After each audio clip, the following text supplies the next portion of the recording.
জিহাদের ময়দানে আসবেন। আল্লাহ শুকুর, আমরা এই জিহাদের ময়দান মৃত্যুর আগ পর্যন্ত ছাড়ব না। যারা সালাম, যারা আল্লাহু আকবার শব্দের ব্যঙ্গ করে, আমরা কি শপথ নিতে পারি না যেগুলিতে হত্যা না করা পর্যন্ত ছাড়ব না? যদি আমাদের দেশে একজন শুধু আল্লাহ বিরোধী কথা বলে, লালমনির হাতে তৌহিদি জনতা দেখিয়ে দিয়েছে আল্লাহর বিরুদ্ধে ব্যঙ্গচিত্র করার সঙ্গে সঙ্গে ওকে ওখানে পিটিয়ে জাহান্নামে পৌঁছে দিচ্ছে। যদি এই মাদারীপুর সহ আমাদের হাতের ময়দানের মধ্যে এইরকম কোন ফুলান্দারকে পাওয়া যায়, এই কাজ করার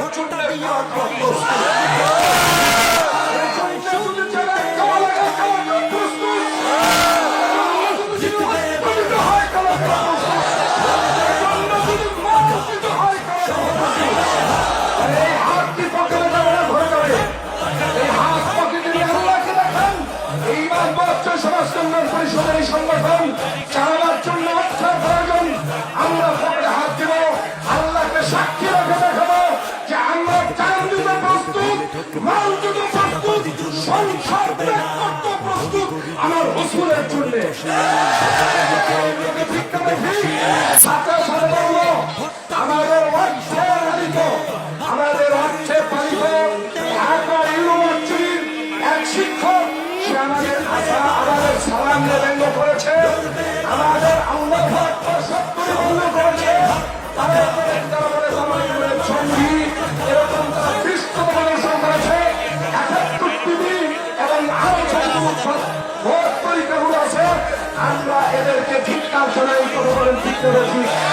সুতরাং আল্লাহ রসুলের প্রেমিক, আল্লাহ প্রেমিকদের তাকে দেখিয়ে দিতে হবে যে আমরা আল্লাহ রসুলের ক্ষেত্রে, আল্লাহর ক্ষেত্রে কারোর সাথে আপোষ করতে রাজি।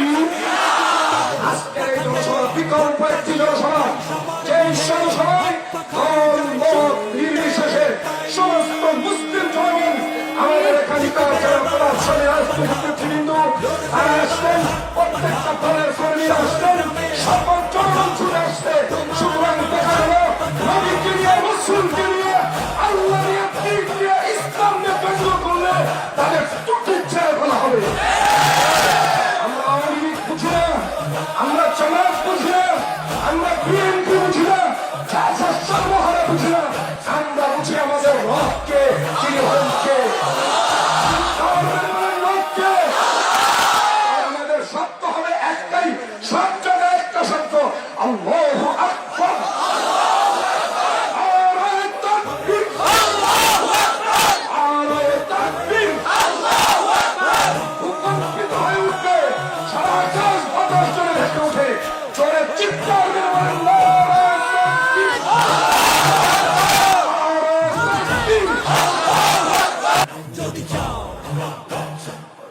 যদি চাও বদলে দিতে বাংলাদেশ,